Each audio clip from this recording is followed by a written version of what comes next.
cette association, elle a comme présidente Nicole Maurras, alias Madame Jacques Maurras, ici présente. Un trésorier, André Latil. Un vice-président, Philippe Kamaski, ici présent aussi, et qui est chargé plus précisément de gérer le fameux site maurras.net. Et il le fait avec une compétence que vous connaissez. Et puis, pour ma part, j'ai mon petit travail de vice-présidente. Voilà. Deux vice-présidentes. Alors, nous allons avoir 4 orateurs aujourd'hui, 4 brillants orateurs qui vont venir vous charmer, et je vais les citer dans l'ordre dans lequel ils vont s'adresser à vous. Il y aura d'abord Maître Jacques Trémollet de Villers, brillant avocat, maurassien, qui vient de consacrer sur Radio Courtoisie 4 fois 1h30 à Maurras poète. C'est vous dire s'il connaît bien la question. Également, le professeur Jean-François Mattei, que j'avais l'honneur de rencontrer aujourd'hui pour la première fois. Professeur, vous êtes un grand philosophe, on vous entend souvent, vous êtes un spécialiste de Platon, entre autres, mais j'ai remarqué, j'ai relevé dans les titres de vos ouvrages le mot de barbarie. Et je pense que ça nous amène directement à Maurras, à barbarie et poésie. Enfin, professeur, Jean-Baptiste Donnier, si j'ai bien compris, vous êtes juriste, droit privé. Habituel du groupe Réunis Provençal, vous avez certainement eu l'occasion de le rencontrer. Et enfin, Hilaire de Crémier, directeur de Politique Magazine, à qui me lie 50 ans de complicité en royalisme. Voilà. Donc ce sont ces 4 orateurs qui vont vous charmer tout à l'heure. Mais avant, j'aimerais quand même remercier quelques personnes. Tout d'abord, l'abbé Tanoir qui est venu de Pologne par 3 avions pour être avec nous et nous faire une homélie absolument superbe. Également, l'abbé d'Allemagne qui nous a ouvert et facilité tout à l'église de la Madeleine. Également, tous les personnes qui ont servi, qui ont tenu l'orgue. Donc on a eu un accueil tout à fait remarquable dans cette église de la Madeleine. Et cela nous a été facilité par M. Xavier Michaud, ici présent, qui nous a donné une aide très précieuse. Je tiens à l'en remercier. Je veux dire aussi que Mme Porta, qui est la muséienne chargée de cette maison, de ce jardin, nous a aussi très gentiment accueillis et aidés. Je tenais aussi à la remercier. Nous allons donc faire un tour de ce jardin très rapidement. Vous avez un plan, on vous a remis un plan du jardin avec les points forts du jardin. Moi, je voudrais simplement attirer votre attention sur 2 points. D'abord, sur le mur des fastes, là derrière, vous voyez écrit Joseph Scipion Sinisbaldi, dit Pistoï, qui fut le propriétaire de ce jardin et qui, dit le mur des fastes, fut 40 fois consul de Martinique. Sur le mur, il est marqué 40. Et lui a dit, Maurras a écrit 10. Alors bon, certainement la personne qui a rédigé l'inscription sur le mur des fastes a embelli les choses. Toujours est-il qu'il était consul de Ferrières et que donc cette maison était dans ses propriétés. Il faut signaler quand même une chose sur ce pistolet, c'est qu'il avait adopté l'arrière-arrière-grand-mère de Charles Maurras. Et c'est ainsi que cette maison, ce jardin, puisque c'était le jardin que Maurras avait choisi, pas la maison, le jardin où il venait jouer enfance, et quelle importance avait à ses yeux ses souvenirs d'enfance, on le voit dans le secret, dans la musique intérieure, et donc ce jardin était absolument magique et béni pour Maurras, et donc il a demandé à sa mère, quand il avait 14 ans, au moment du partage de la succession de sa grand-mère maternelle, succession qui avait attendu 13 ans. de choisir précisément ce jardin et donc la maison, ce qui fut fait. Et donc c'est grâce à ce concile de Martigues que Maurras a eu cette maison et que nous sommes ici aujourd'hui. La deuxième chose que je voudrais vous signaler, c'est qu'il y a une plaque qui célèbre la venue ici de la duchesse de Guise, la femme du prétendant au trône de France, qui est venue ici le 13 juillet 1934. Elle avait comme nous, comme certains d'entre nous, commencé son pèlerinage à Roquefort et elle y avait rendu hommage aux parents de Maurras qu'il avait mis au monde et qu'il avait donné à la France et au roi. C'est ce qu'elle écrit dans une inscription qui est dans le caveau des Maurras à Roquefort. Et ensuite, nous voyons sur cette stèle qu'il est stipulé qu'il y a 100 ans, le prince de Joinville, le grand amiral, enfin le grand navigateur fils de Louis-Philippe, du roi Louis-Philippe, était venu dans ce jardin.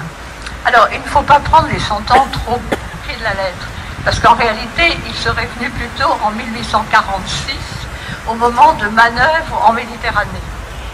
Le grand-père de Charles Maurras, donc le commandant Pierre Garnier, qui fut aussi maire de Martigues, avait navigué avec le prince de Joinville, ils étaient très liés, et donc le prince était venu ici faire une mission. Il y a 2 membres de la Maison de France. Et dans le mot que vous m'avez envoyé, vous m'avez dit j'aimerais que vous évoquiez votre rencontre personnelle avec l'œuvre de Charles Maurras. Ben, je vais répondre à votre invitation, et excusez-moi si c'est très personnel, mais ici, dans ce jardin qui s'est souvenu, mes 5 arpents de fleurs, de fruits, d'herbes arides, de pins dorés, de cibrés noirs, et ma belle maison que le nuage ne ride, est-il besoin de vous revoir? Dans ce jardin, j'ai vraiment besoin de parler non pas d'une œuvre, mais d'un homme, parce que la rencontre pour moi de Charles Maurras, c'est la rencontre d'un homme. J'avais pas tout à fait 14 ans. Et j'étais dans un état de doute, plus que de doute profond, ayant été élevé dans une famille catholique et dans une école catholique. J'étais tombé tout à fait par hasard sur un livre de catéchisme de ma sœur aînée, qui était en classe de philosophie, et où l'auteur exposait les thèses antichrétiennes de Marx, de Nietzsche, d'Hegel, et en face, la réponse chrétienne.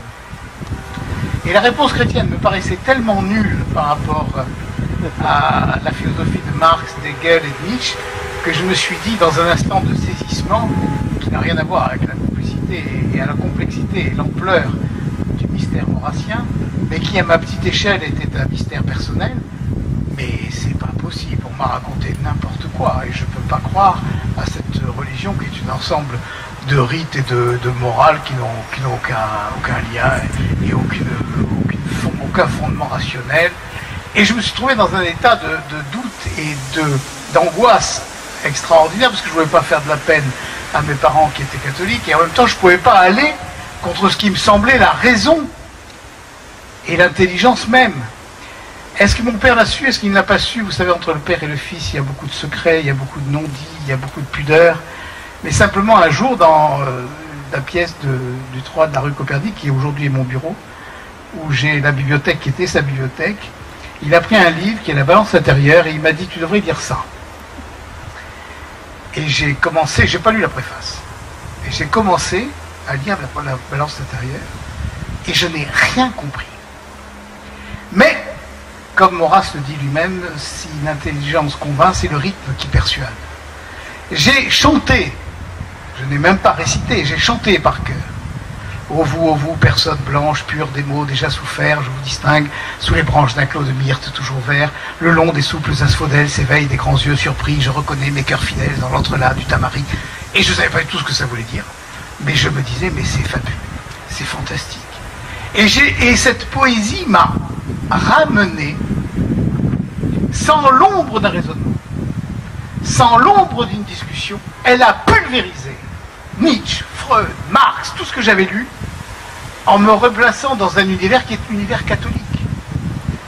Et ensuite, quand longtemps après j'ai découvert, en lisant Le bienheureux Piti, sauveur de la France, Maurras dit au détour d'une phrase, d'autres aussi incroyants que moi, c'est pas possible, cet homme n'était pas incroyant.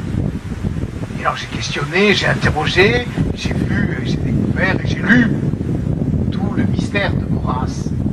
Et ça me paraissait invraisemblable que l'homme qui m'avait ramené à la foi catholique, qui m'avait ouvert le chemin, qui depuis ne s'est plus jamais refermé, de la foi catholique, était resté au seuil, ou avait buté sur le seuil, ou était entré dans un mystère, ce que je crois beaucoup plus profond, et dans une lutte avec l'ange qui a duré jusqu'à la fin, et qui est peut-être la vraie façon d'être catholique et d'être croyant.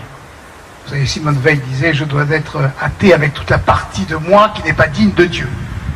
Et je pense qu'il y avait quelque chose de cette volonté, de cet esprit qui ne voulait pas se laisser abattre, ou se laisser convaincre, ou se laisser séduire par tout ce qui n'était pas sérieux, ou qui pouvait... Enfin bref, je ne sais pas. Mais en tout cas, cet homme, avec ce livre de la balance intérieure qui depuis ne m'a plus quitté. Et vous avez dit tout à l'heure, Dominique Paoli, que j'ai fait, c'est vrai, 2 fois 3 heures sur Radio Courtoisie sur la balance intérieure, et j'ai même pas abordé les poèmes, je n'ai lu que la préface. Et en relisant la préface de la musique intérieure et de la balance intérieure, et en la relisant pour les auditeurs de Radio Courtoisie, 50 ans après l'avoir découvert, j'ai trouvé des choses que je n'avais pas compris. Et j'ai trouvé, c'est mon second point, si on peut dire, de ce que je voulais vous dire, que Maurras, c'est d'abord un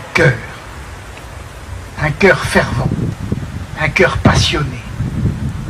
Et que avant la raison, au-delà de la raison et avec la raison, c'est le cœur qui parle, les fins muettes du cœur.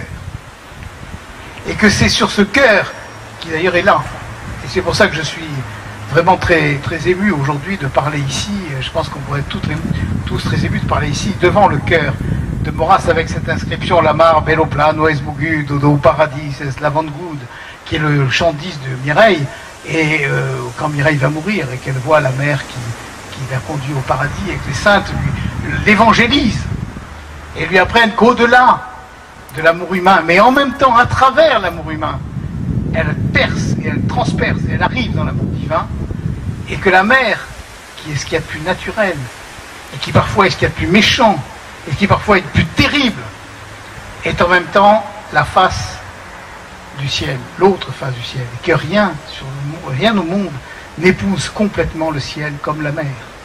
Le ciel couvre la mer et lui donne toutes ses couleurs, et la mer frémit à ce que le ciel lui donne, et c'est l'union du ciel et de la terre, c'est l'union du surnaturel et du naturel, c'est le lien qui fait de ce que Thibon appelait de Maurras le génie religieux de Maurras, au sens fort du terme, de celui qui relie tout ce qui a été séparé, le naturel et le surnaturel, l'humain et le divin, la foi et la raison, l'intelligence et le cœur, la sensibilité et la raison, insensibilité, mère de déraison.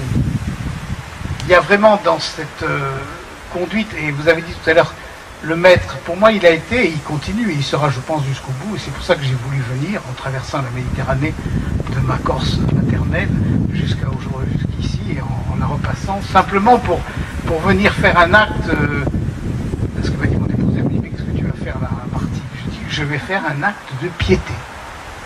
Je vais faire un acte de piété, au sens fort du terme.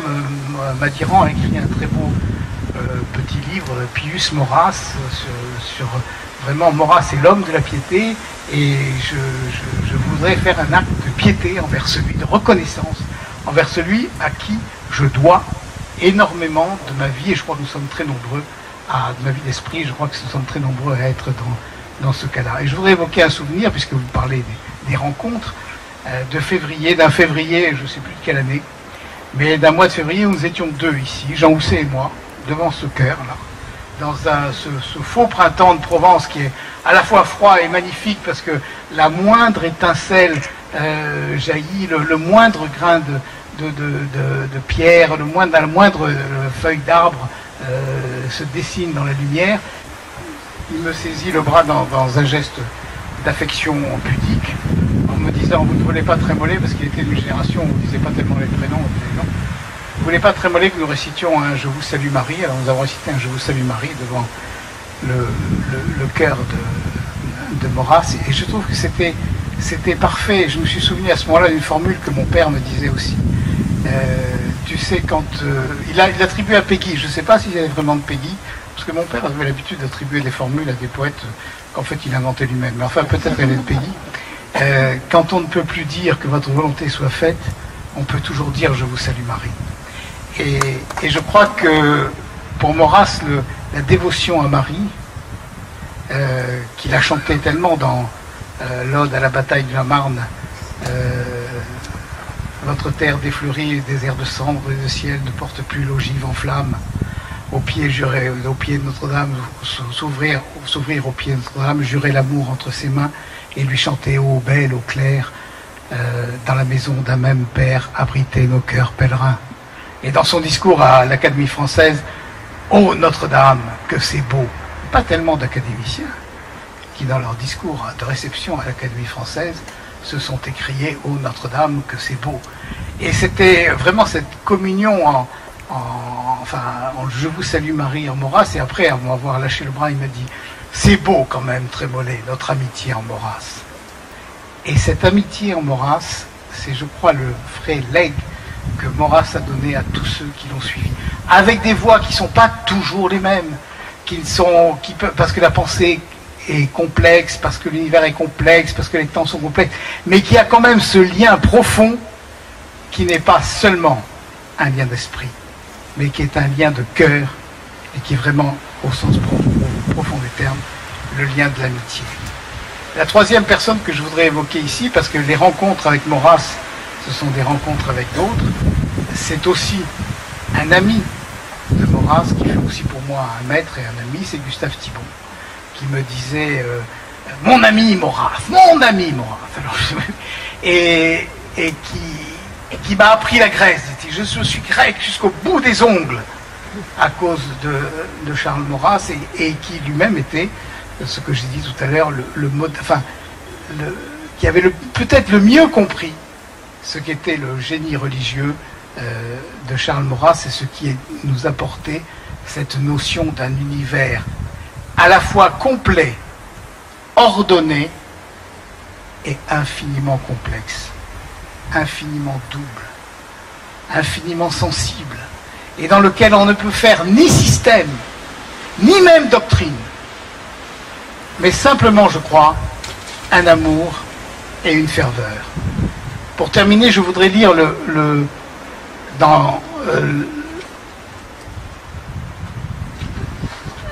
l'exemplaire de la balance intérieure que j'ai là, et qui est un exemplaire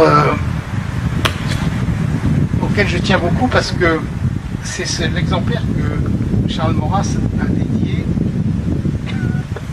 à Émile Malle, le grand historien d'art, et qui dit beaucoup de choses, parce que c'est en 1952, et c'est écrit à Monsieur Émile Malle, très cordial hommage et reconnaissant souvenir d'un trop timide amateur des églises de la contre-réforme qui ont vu son baptême et verront son enterrement.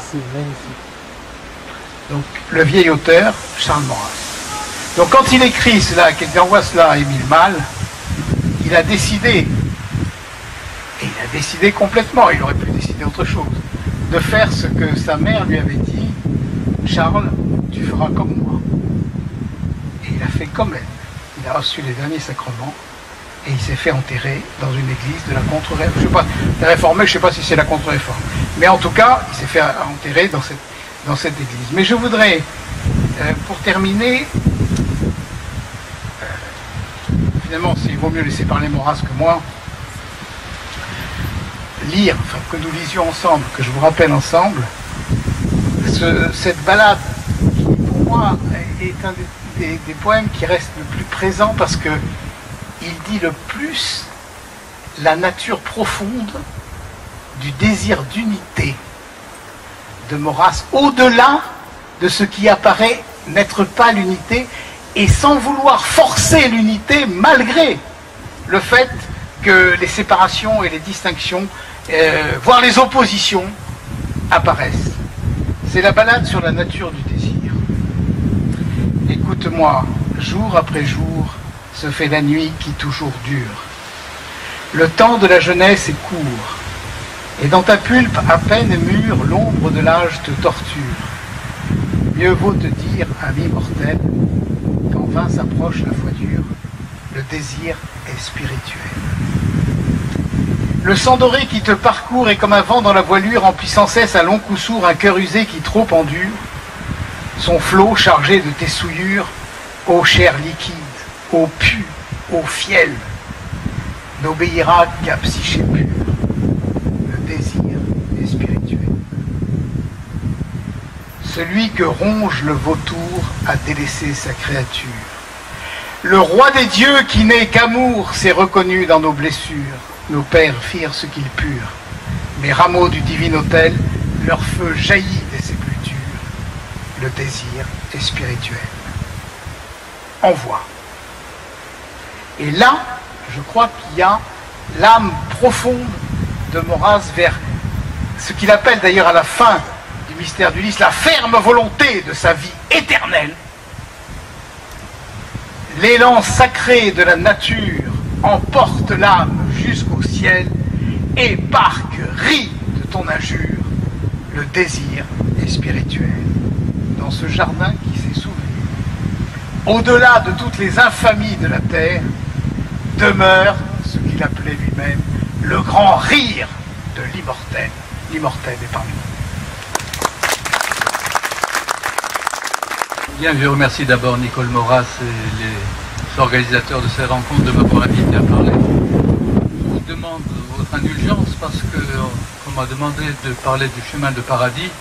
J'ai préparé quelque chose de relativement précis et donc à l'opposé de mes habitudes, je ne vais pas improviser, mais sinon vous lire, tout au moins rester relativement près de mes notes qui sont précises sur un texte extrêmement difficile, le texte de l'ouvrage qui porte ce nom et qui a donné ce nom à la maison où nous sommes, c'est-à-dire la maison du chemin de paradis.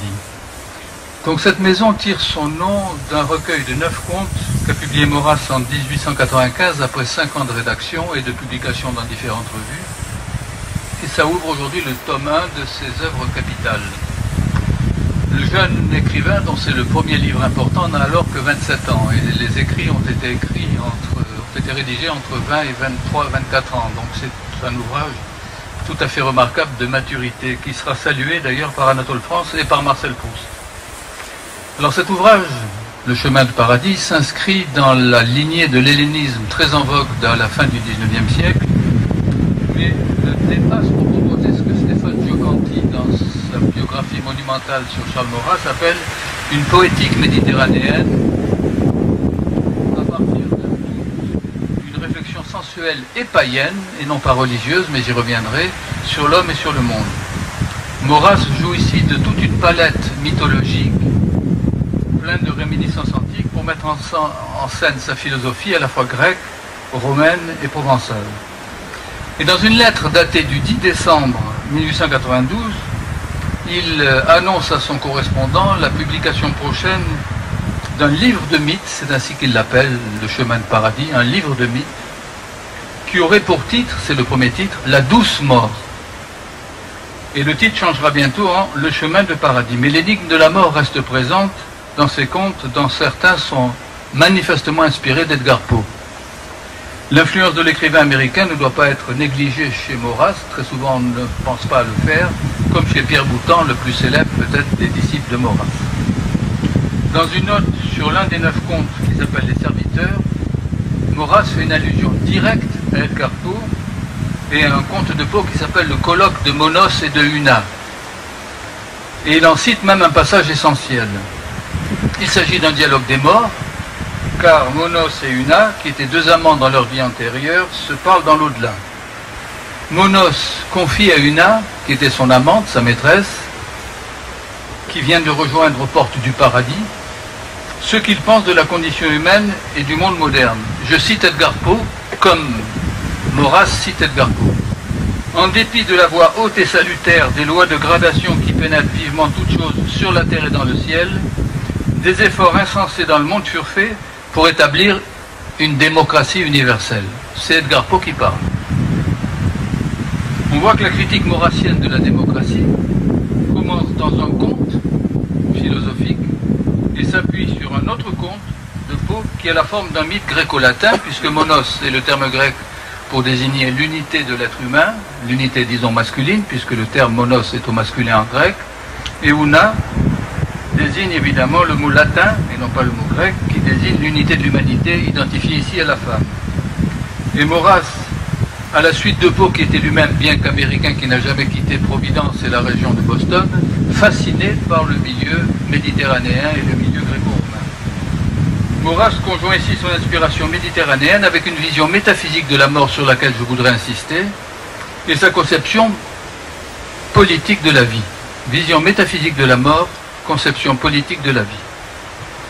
Il reprendra d'ailleurs à plusieurs reprises, je parle de Charles Maurras, cette citation de Poe que je viens de vous donner, qui justifie la hiérarchie cosmique, en particulier dans son ouvrage qui s'appelle « Trois idées politiques ». Et Poe, à son tour, l'avait trouvé, cette citation, ce que l'on ne sait pas toujours, dans une tragédie de Shakespeare qui s'appelle Troilus et Cressida, qui se passe à l'époque de la guerre de Troie. Celui qui parle, et que je vais citer dans un instant, n'est plus Shakespeare, c'est Ulysse. Ulysse qui, comme vous le savez, est l'un des héros ou des personnages mythiques de Charles Maurras. Voici ce que dit Ulysse, qui s'adresse aux Grecs ou aux Achéens, pour leur donner leur nom de l'époque, avant l'attaque de la guerre de Troie. Les cieux même, les planètes et ce centre de la Terre où nous sommes, observent avec le rang, la place et le degré, position, direction, saison, mesure et forme, coutumes et fonctions en tout ordre donné. Il s'agit d'un ordre du monde, d'un ordre cosmique. Vous avez ça dans la pièce de Shakespeare, acte 1, scène 3. Autrement dit, pour Shakespeare, dont s'inspire Edgar Poe, dont s'inspire Charles Maurras, et d'autres auteurs que je ne citerai pas, le monde nous oriente vers une hiérarchie des êtres que les hommes devraient suivre selon l'Ulysse de Shakespeare et le Monos d'Edgar Poe dans le colloque de Monos et Una. Et il va de soi que cette inspiration mythique et cosmique convient admirablement aux idées de Charles Maurras. Sa critique de la démocratie, ne l'oubliez pas, vient du fait que la démocratie, pour lui, met en péril l'ordre du monde. Pas simplement l'ordre de la cité, mais l'ordre du monde. Et en même temps, cette critique est liée à sa fascination, en tout cas à l'époque, pour la mort. Le chemin de paradis, je le rappelais pour commencer, devait s'appeler la douce mort. Comment en effet s'engager sur ce chemin de salut qu'est le chemin de paradis, sans passer par les portes de la mort? Un autre conte du même recueil porte comme titre « La bonne mort », non plus la douce mort, mais la bonne mort. Il met en scène un adolescent, Octave, déchiré entre un goût effréné de jouir et un violent appétit de paix religieuse. Et pour se garder d'une mort soudaine qui le condamnerait à l'enfer car il n'aurait pas eu le temps de se confesser et de recevoir l'absolution, Octave se couvre d'un scapulaire de Notre-Dame du Carmel, mais pour éviter précisément l'enfer, il choisira le suicide, première allusion du suicide dans ses contes du chemin de paradis, pour conquérir le paradis. Et Maurras écrit de son héros qu'il réussit à joindre ainsi la terre au ciel, toujours cette dimension du terrestre et du céleste, ou comme disait Maître Trémollet de Villers tout à l'heure, cette dimension de la mer et du ciel, la mer étant le miroir qui reflète l'ensemble du ciel, la mer ou la terre, comme on voudra, l'élément physique ou l'élément maritime. Le chemin d'Octave sera libéré et il rejoindra le ciel guidé par la Vierge Marie, bien qu'il ait fait tous les péchés, si je puis dire, du monde. Et il me semble que le chemin d'Octave, et ce cheminement qui va jusqu'au suicide, ce qui ne sera pas le cas de Maurras, est en même temps, d'une certaine manière, le chemin de Maurras, qui a été fasciné par une mort qui serait le chemin pour conduire au paradis. Un suicide analogue dans le même recueil de 9 contes, c'est celui d'Eucher de l'île où nous sommes ici, le pêcheur de Martigues, ou de Mastramel pour donner son nom étymologique, son nom latin à la ville de Martigues, qu'utilise d'ailleurs Maurras, car il appelle Martigues Mastramel et non pas Martigues. Il a remonté de la mer, ce pêcheur, nommé Eucher, le corps d'un jeune homme merveilleux que la mer a conservé dans la mort, comme s'il avait été en quelque sorte embaumé. Et la mort va lui parler exactement comme chez Edgar Poe dans le colloque de Monos et Una, dans une sorte de dialogue des morts. Le mort repêché, comme une sorte de sirène ou de poisson masculin, va parler au pêcheur. Et Eucher, le pêcheur, après s'être identifié au mort qu'il a ramené dans ses filets, se laissera glisser dans l'eau, comme Mireille dans le poème de Mistral, dont il était question tout à l'heure, pour en finir avec une vie qui doit le mener dans l'au-delà.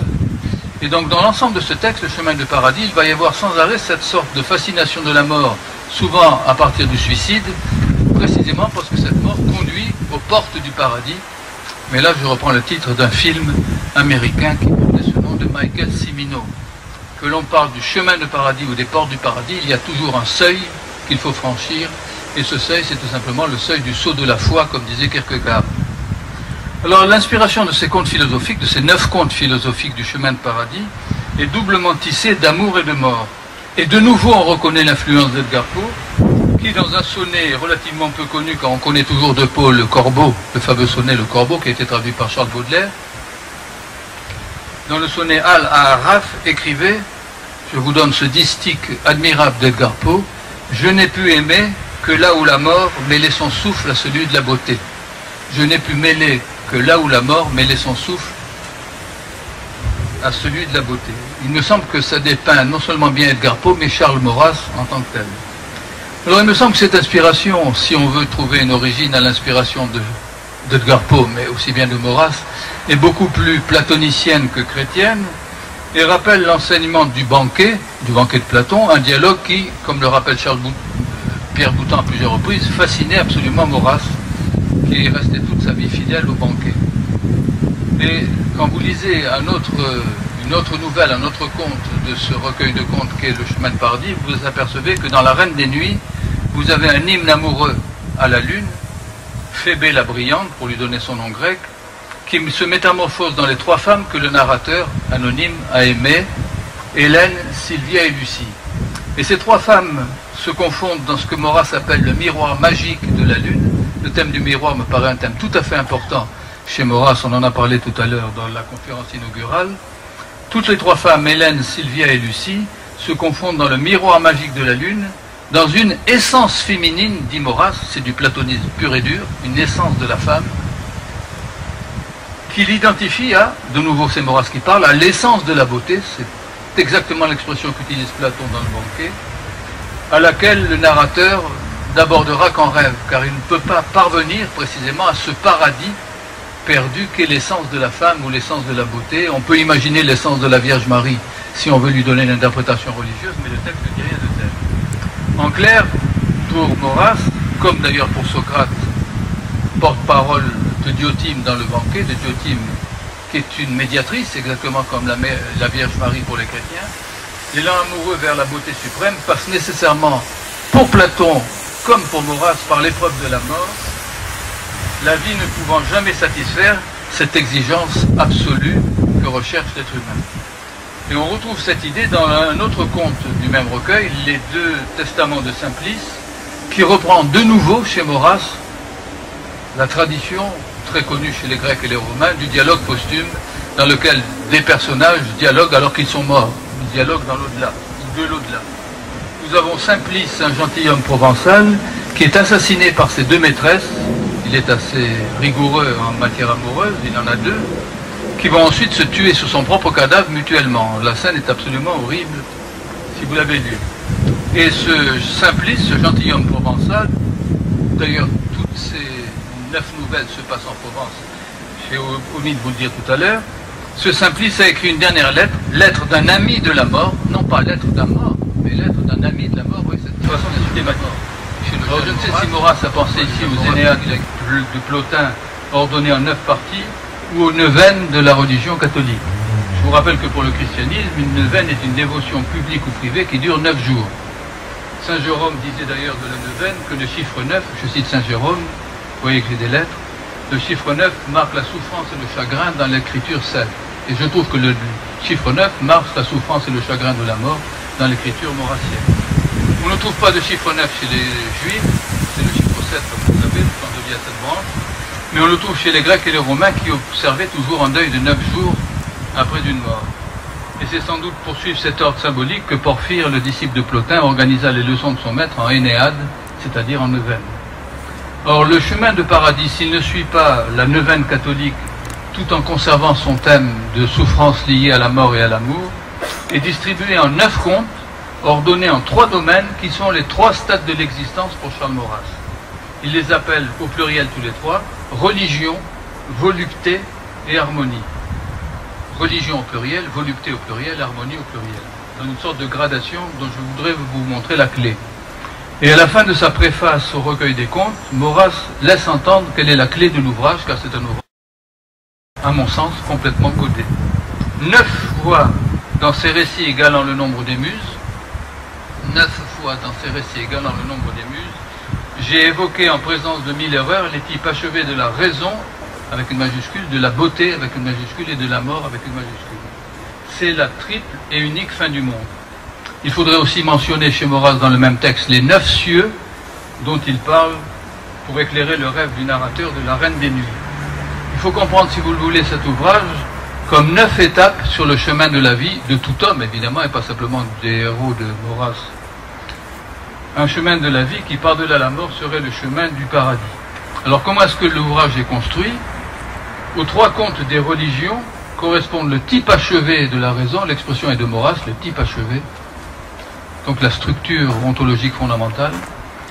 Aux 3 contes des religions correspondent le type achevé de la raison, aux 3 contes des voluptés, le type achevé de la beauté, et aux 3 derniers, la beauté, et Maurras pense ici à la beauté grecque, qu'il cisèle dans son conte sur Phidias, sur lequel je reviens dans un instant, et la mesure amoureuse des voluptés. Quant à la mort, et Maurras songe ici à la mort grecque chantée par les poètes, par exemple à la mort de Patrocle, ou à la mort de tous les grands héros dans les tragédies grecques, cette mort est la divine mesure des harmonies. Alors tout l'ouvrage du chemin de paradis est donc conduit par la métaphore du chemin de la vie présente vers le paradis futur à travers une épreuve absolument inéluctable, à travers le passage totalement inéluctable de la mort.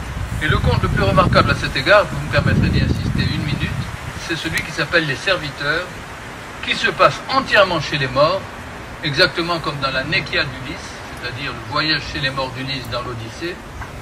Le narrateur qui s'appelle Criton, encore un coup d'œil évidemment à la pensée grecque, je vous rappelle le dialogue de Platon qui s'appelle le Criton, dans lequel Criton, qui est un Athénien moyen, standard, va voir Socrate dans sa cellule avant sa mort.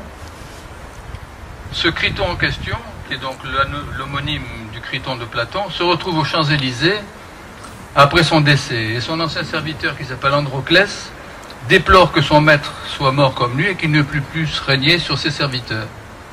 Et Maurras justifie dans ce conte l'ordre inégalitaire de la vie grecque par une sorte d'éloge de la hiérarchie qui structure pour Maurras une véritable communauté au lieu de laisser celle-ci se dissoudre dans un individualisme absolument mortel.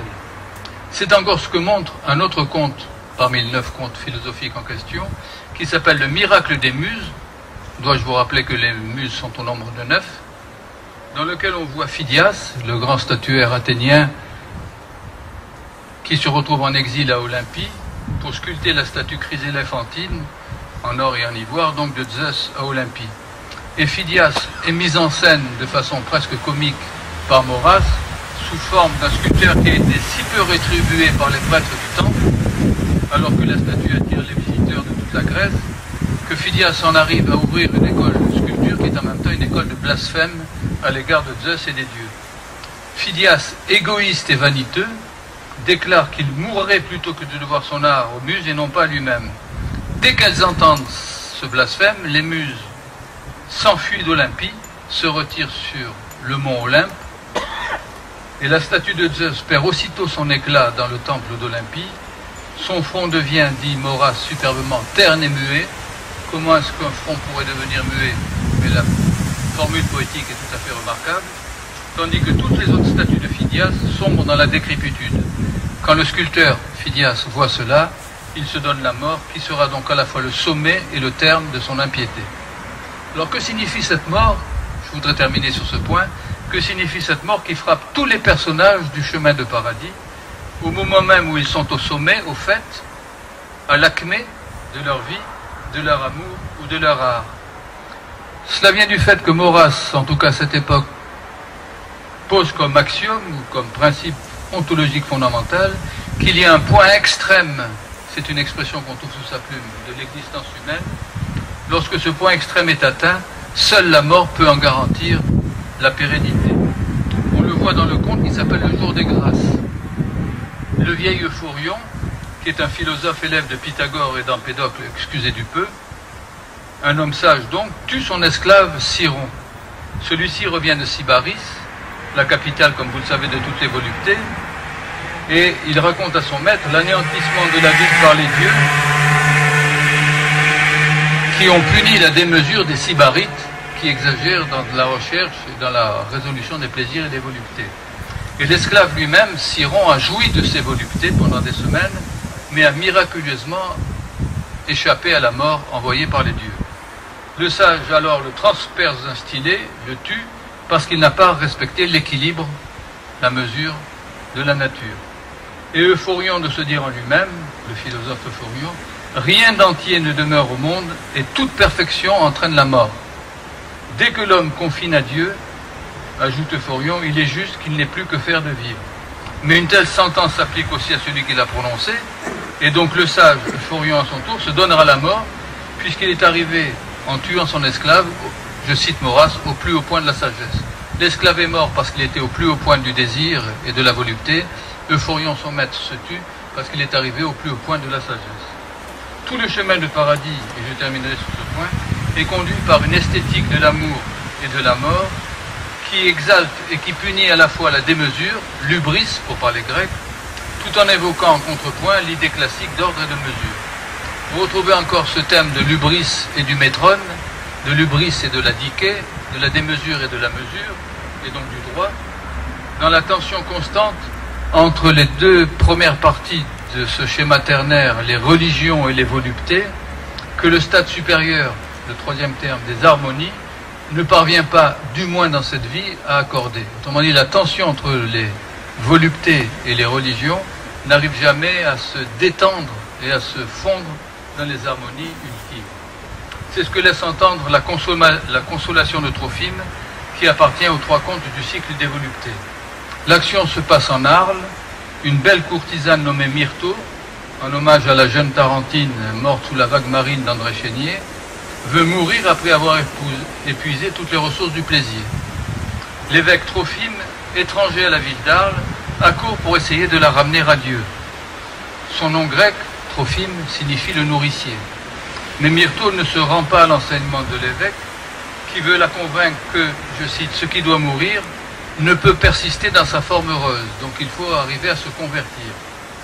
Mais en face de Trophime, en face du prêtre catholique, il y a le philosophe Philétas qui défend Myrto en s'appuyant sur la dialectique platonicienne de l'amour. Nous sommes ici très très loin de la religion chrétienne dans ce texte.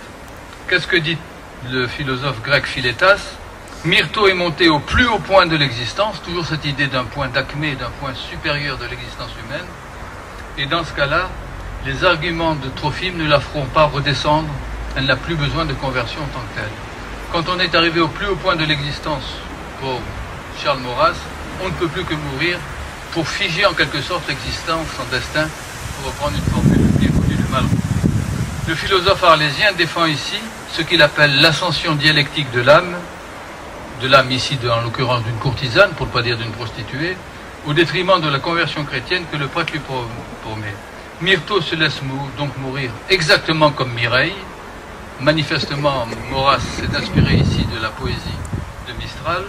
Myrto se laisse mourir et la foule arlésienne furieuse mettra à mort le prêtre qui a échoué à la sauver.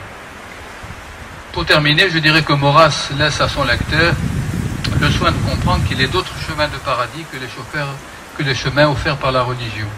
Ne peuvent y accéder que ceux qui ont accédé à un point extrême de perfection, serait-ce dans les voluptés, au-delà duquel l'homme n'attend plus que la mort.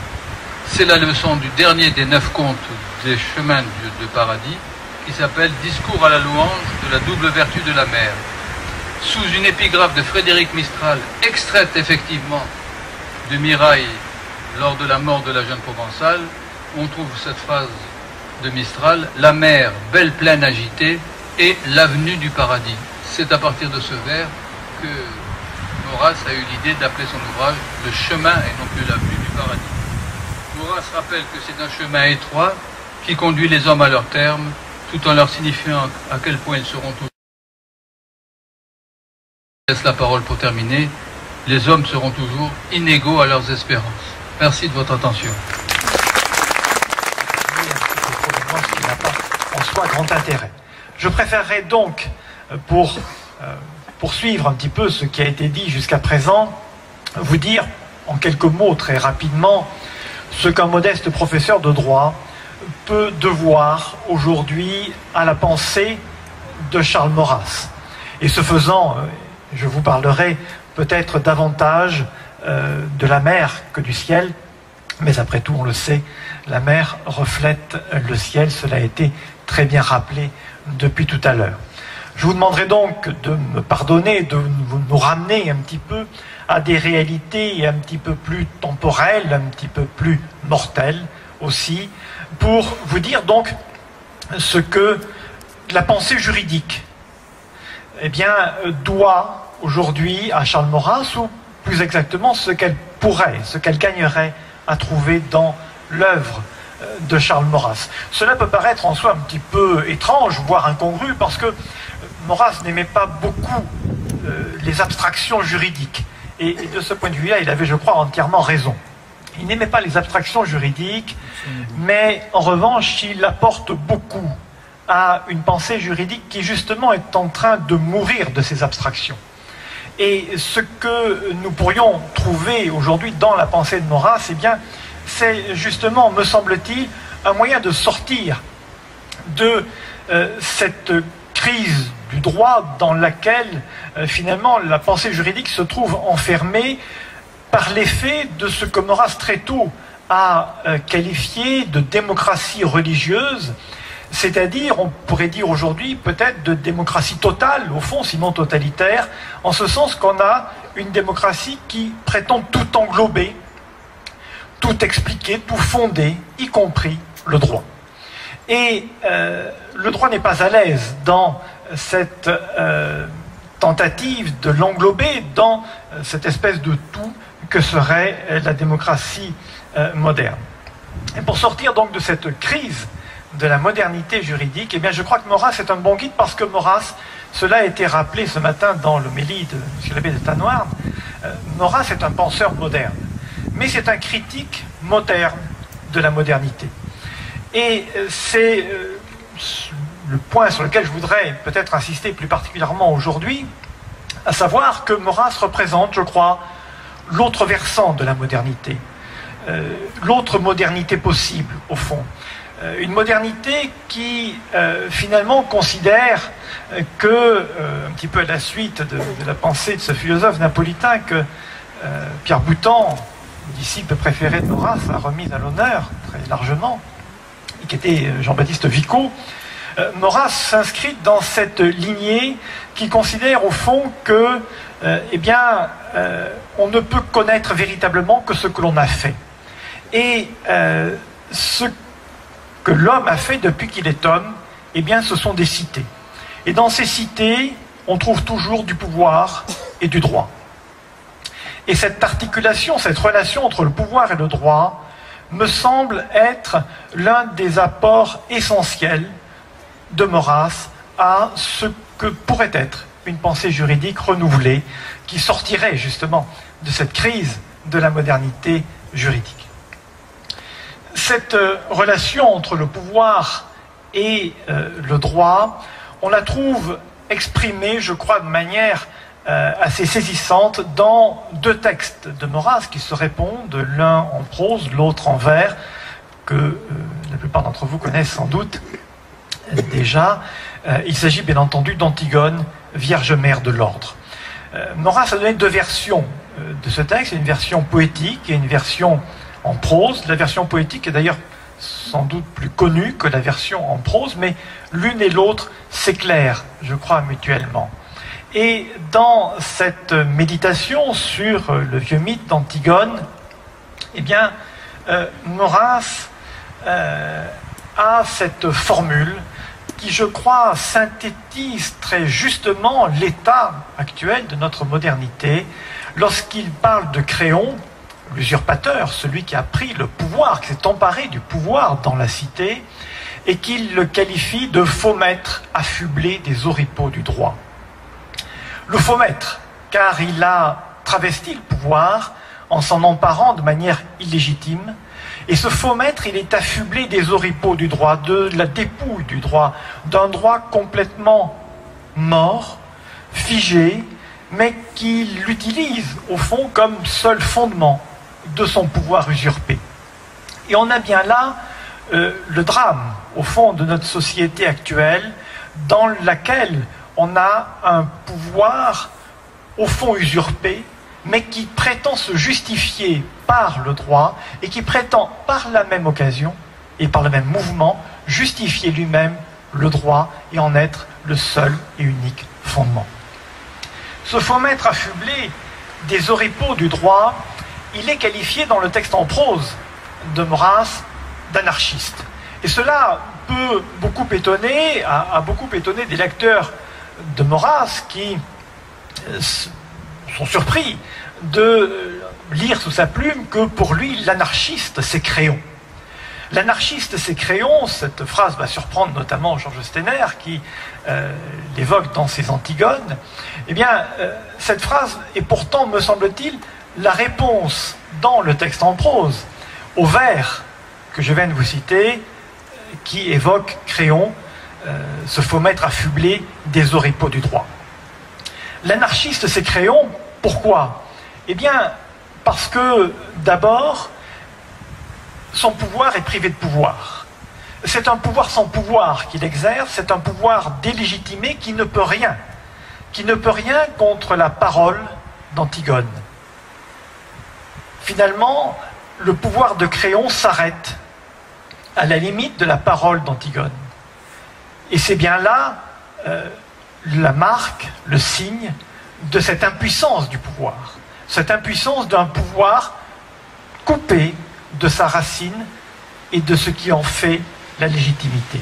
C'est en ce sens-là, d'abord, que Créon est l'anarchiste. Celui qui, au fond, n'a pas de pouvoir alors qu'il prétend s'en emparer, et qu'il prétend s'en emparer d'ailleurs pour le bien de la cité. Mais il y a, je crois, un autre sens de l'anarchisme de Créon, c'est que le pouvoir de Créon, ce pouvoir coupé de toute légitimité, eh bien ce pouvoir, il s'autodétruit lui-même. Il s'autodétruit parce qu'il n'est plus fondé justement sur ce qui en constituerait la raison d'être et en même temps le point d'appui. Il s'autodétruit et c'est justement parce qu'il s'autodétruit qu'il est impuissant. Il est impuissant face à la parole d'Antigone qui ne fait que rappeler ces lois non écrites qu'elle évoque et qui sont la justification d'un acte tout simple, d'un acte qui consiste à donner une sépulture à un mort.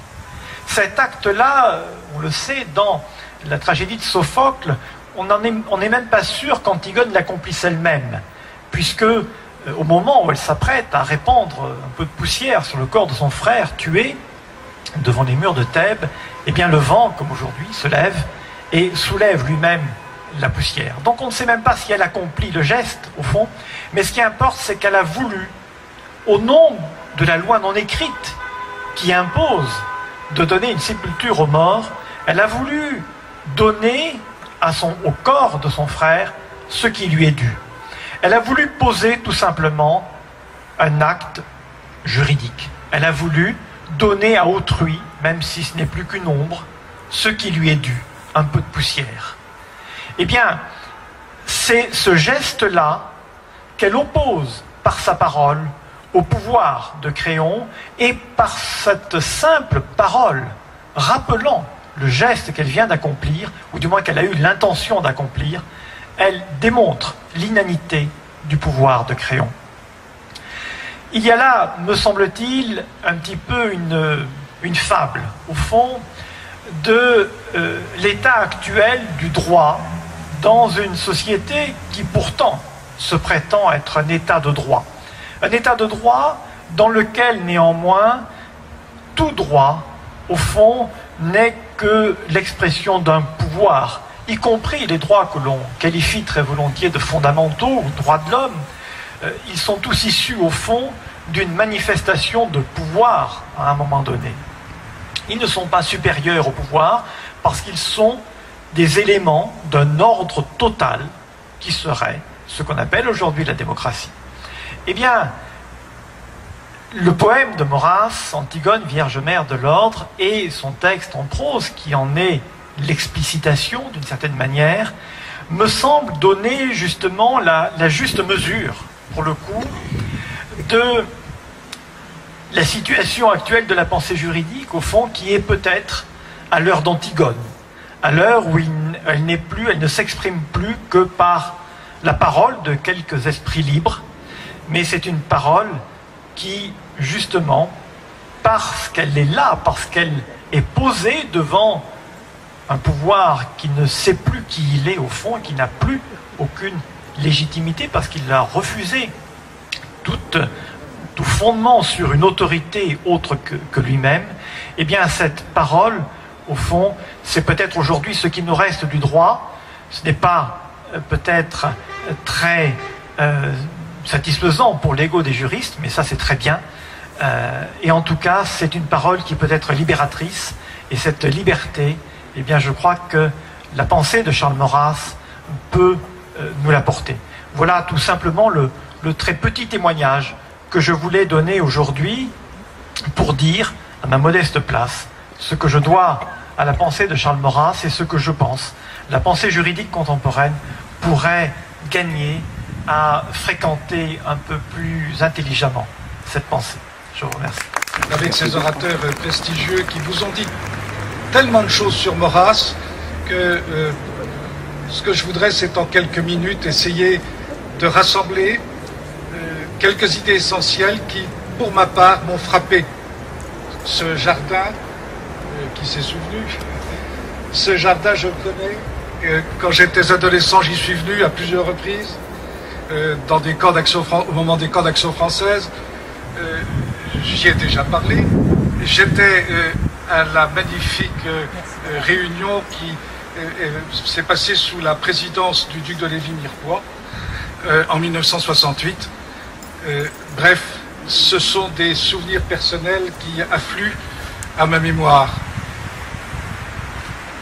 Je pourrais... Oh, pourquoi? Vous me laissez une minute de plus, hein? Vous me laissez une minute de plus. Pourquoi ne pas commencer par les vers d'Anatole France qui ouvrent le chemin de paradis? Au bord des eaux de lumière fleuries, sur l'antique chemin où le vieillard des mers, entre les oliviers de la Vierge aux yeux pères, vit dans leur manteau bleu passer les trois Maries tu naquis. Ton enfance heureuse a respiré l'air latin qui nourrit la limpide pensée et favorise au jour sa marche cadencée. Le long du rivage sacré, parmi les fleurs de sel qui s'ouvrent dans les sables, tu méditais d'ingénieuses fables Charles Maurras. Les dieux indigètes, les dieux exilés, et le Dieu qu'apporta Madeleine t'aimait, ils t'ont donné le roseau de Silène et l'orgue tant sacré des pains mélodieux pour soutenir ta voix qui dit la beauté sainte, le cœur des lois traçant l'enceinte des cités, l'amour et sa divine sœur, la mort qui l'égale en douceur. Pourquoi? Maurras est d'abord un poète, et il était tellement heureux d'avoir cette admirable petite poésie d'Anatole France qu'il considérait comme son maître, et dont pourtant, vous savez que politiquement, il s'est séparé. Il s'est séparé parce que la vérité comptait d'abord pour lui. Alors, ici, nous sommes devant le Carditaf. C'est extrêmement émouvant, tous les orateurs l'ont dit. Le cœur de Maurras est là dans la boîte à bijoux de sa mère. Et la boîte, elle est trop petite, me dit Nicole Maurras. Il est là, son cœur. Et encadré par deux inscriptions, Edugard aux fausses Blépeigne, vers de Ripide. Il est doux. C'est un plaisir de voir la lumière. Blépeigne, contempler la lumière. Tophos. Et puis, le vers qu'a cité tout à l'heure Jacques Trémonet de Villers, la mar bello plano es bungudo, du paradis es lavangudo. Et la mer, belle plaine, émue, amoureuse. Maurras traduit quelque part amoureuse. Du paradis est l'avenue.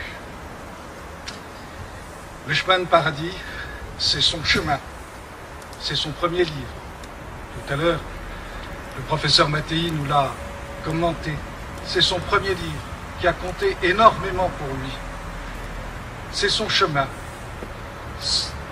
Et Maurras s'est toujours diverti à ces jeux de citations tels qu'il y en a sur son carditaphe. Pas un livre de Maurras, ou pratiquement pas un livre, qui ne soit doté en préambule d'épigraphes, de plusieurs épigraphes, généralement de 2, et il explique quelque part, et à plusieurs reprises d'ailleurs, il explique que la simple rencontre de ces 2 épigraphes ou de ces 2 citations devrait suffire à réveiller un mort. Apparemment. Les morts ne se sont pas réveillés, bien sûr, nous sommes là, mais il espérait que peut-être, dans l'intelligence française, il y aurait un écho à ce qu'il voulait faire passer comme leçon. C'est ici, dans cette double inscription, peut-être la clé du mystère de sa vie, ce qu'il a vécu, ce qu'il a enseigné, ce qu'il a fait comprendre, ou plutôt ce qu'il a voulu faire comprendre. Quelques mots, c'est très simple. Voir, contempler, répète. Comprendre, aimer. Jacques Trémollet a tout dit sur la question. Aimer. Comprendre pour aimer. Et on peut inverser. C'est mieux aimer de façon à mieux contempler, à mieux comprendre, à mieux voir. Et quand vous lisez la poésie de Maurras, où se trouve son secret, quand vous lisez ses textes les plus profonds, l'amitié de Platon, que vous évoquiez tout à l'heure, Jean-François Mattei, vous retrouvez constamment ces mots de myste, de mystère, de mystérieux, qui riment très généralement avec Dieu, soit au pluriel, soit au singulier. Et l'adjectif qui revient le plus souvent, c'est peut-être le mot divin. Comme disait tout à l'heure l'abbé de Tanoirne, c'est quand même un drôle d'incroyant. Cet adjectif divin emplit la poésie de Maurras et son œuvre, y compris son œuvre prosaïque. Quelques mots. L'amour. Qu'est-ce que stigmatise Maurras? Peut-être même déjà dès ce chemin de paradis, en tous les cas dans les Amants de Venise. C'est ce qu'il appelle cet indigne amour de l'amour qui tue l'amour. On n'aime pas pour aimer, on aime pour comprendre, on aime pour connaître, et on connaît pour aimer. Et c'est la grande leçon qu'il tire des amours tout à fait immodérés de Musset et de Sand. J'aime et je veux souffrir, j'aime et je veux mourir, j'aime et dans un baiser je donne mon génie. Très bien, dit Maurras, en réalité le génie de Musset s'est stérilisé dans cet indigne amour de l'amour. L'amitié de Platon, oui, Maurras est un admirateur de Platon. Et lorsqu'il paraphrase le banquet, en quelques mots, il se met à la place de Platon et il poursuit le dialogue à la manière de Socrate et il dit amour de qui, amour de quoi? L'amour se définit par son objet. Et vous retrouvez cela dans la préface du Dilemme de Marc Sangnier, qui est peut-être une des œuvres majeures de Charles Maurras, et peut-être la phrase la plus importante de la préface, c'est quand il explique, dans le fond, ce qui pourrait être sa philosophie et sa théologie. Dieu est tout amour, écrit Maurras. Que serait devenu le monde si, inversant la formule, on eût tiré de là que tout amour est Dieu? C'est prodigieux, tout est dit. Et je crois que là se tient le fond du mystère de Maurras. Vous parliez tout à l'heure, Jean-François Mattei, du discours à la louange de la double vertu de la mer. Elle se trouve, qui est le 9e conte du chemin de paradis, et qui se trouve précédé d'épigraphes, et là elles sont 3. Elles ne sont pas 2. En fait, dans la version initiale, il n'y en avait que 2. Mais quand il a réédité, malgré les interdits qui sont parus sur ce livre, il a tenu à en mettre 3. Et les trois, c'est Ariston Men Udor, qui est le début d'une pitique de Pindare. La meilleure chose, c'est la mer, c'est l'eau. C'est la mer, c'est la contemplation du ciel, parce que dans l'eau, il y a tout qui se retrouve, la contemplation et l'amour. Et puis, cette citation de Léonard de Vinci, l'amour est d'autant plus ardent que la connaissance est plus certaine. Vraiment, il y a de quoi réveiller un mort. Si vous voulez aimer, il faut connaître. Et si vous voulez connaître, il faut aimer. Et je vais vous dire la raison pour laquelle on ne connaît pas Maurras, c'est parce que d'abord et préalablement, on le hait. Et donc, il est interdit de le comprendre. Et c'est ce qui fait que notre maître passe inaperçu jusqu'au jour où sa merveilleuse intelligence, qui est toute dédiée à l'amour, arrivera à triompher. Et évidemment, comme troisième épigraphe, il y a cette même citation des vers de Mistral, la mer, belle plaine amoureuse, du paradis est la venue. Cela veut tout dire. Il parle à une belle femme. Cette femme est la plus intelligente qui soit. Elle classe toute la beauté de l'univers. Au cap incomparable où sans nous être aimés, nous nous sommes compris et sans avoir osé descendre jusqu'à la version déclarée, nous avons reconnu la différence de nos cœurs. Je suis revenu seul pour songer à vous, mon ami. Peut-être vous en souvient-il et les escadres couronnées de musiques et de lumières vivent-elles encore, magnifiques et paisibles sur l'onde de vos pensées, comme elles allaient cette nuit au balancement de la mer. Jamais on n'a écrit une langue pareille. Quand Maurras se disait le disciple d'Anatole France et de Barès, c'est ce qu'il met dans sa postface.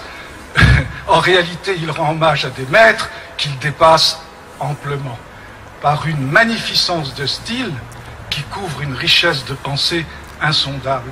Et cette belle femme se trouve confrontée à cette question cruelle que quelques sophistes de ses instituteurs lui a glissé au fond de l'âme, c'est qu'il y aurait une antinomie entre l'amour et l'intelligence. Et le sage, dont on peut penser que c'est Maurras parce que c'est un des trois contes qui terminent chacun les trois parties du chemin de paradis, c'est un conte « je ». Maurras dit « je ». Je l'ai cité tout à l'heure.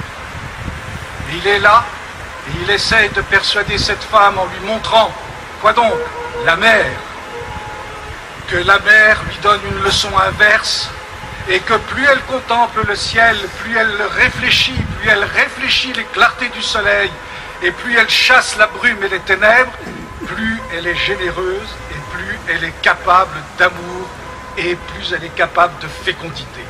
C'est une leçon extraordinaire, et qui se termine, car tous les contes de Maurras se terminent. Salut, force divine et divine compréhension, fait qu'il ne nous soit point d'idée qui ne développe un amour généreux, ni non plus de désir qui n'engendre de la lumière. C'est dans cet hymne. Et un peu plus loin, rien ne pourra m'ôter de l'esprit que vous ne soyez faite pour réaliser quelque part ce glorieux mystère de l'intellection dans l'amour. Le mystère de l'intellection dans l'amour.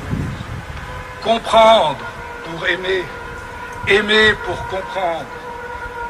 Toute la clé de la pensée et de la vie de Maurras se trouve là.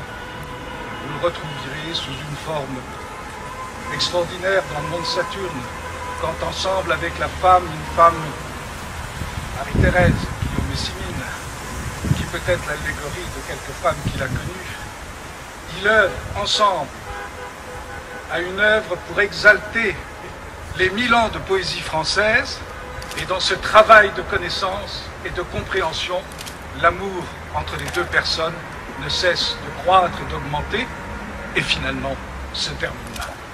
Car toujours, ça se termine là. Mais toute la poésie de Maurras, est marquée par cet esprit d'amour et de connaissance. Je ne redirai plus à vos pieds ma détresse, en voici le soupir, ô mon unique Dieu.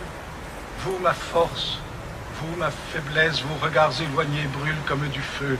Mon malheur est venu d'avoir aimé votre âme, plus que tous vos parfums, mieux que votre beauté. Comme vous en doutiez, dure argile de femme, sachez que votre esclave est dans ma volonté. C'est moi qui ne veux plus bannir une chimère de ce cœur mâle et doux que vous exténuez. Je ne choisis, je ne préfère que la cruelle part que vous m'attribuez. Ma raison n'aspira qu'à votre essence pure. Ma raison n'aspira qu'à votre essence pure. Bref, et ça se termine mal, mais aux mesures de la plainte, sentez que l'espérance a bien quitté mon cœur, sa fausse joie est plus qu'éteinte dans l'unité de ma douleur. Mais il croit à quelque chose au-delà. Je crois à la bonté des ombres éternelles. Là, les silencieux persuadent un jour, et cendres du flambeau de tendeur fidèle, dans le lit du regret, font couronner l'amour. On le regrettera, et on comprendra que c'était un homme d'amour. Eh bien, toute sa vie, ce fut cela. L'œuvre de Maurras fut un amour de la France, ça a été dit ce matin par l'abbé, ça a été dit tout à l'heure par Jacques Trémollet, fut l'amour de la France, et au service de cette France qu'il aimait, il a mis sa connaissance et sa connaissance politique. La politique, c'était sa manière de connaître. La France, c'était l'objet aimé, comme dans Platon. Et toute la dialectique de Maurras tourne autour de ces deux termes, aimer et connaître. Que pourrais-je dire encore? Quelques mots simplement, si Daniel me les laisse, pour évoquer les 4 nuits de Provence, dont 2 se déroulent incontestablement ici, et dont il écrit, dont il dit que c'est pour lui une sorte de mémorial. Et je pense que les 4 nuits de Provence définissent également un chemin, qui est comme un chemin de paradis.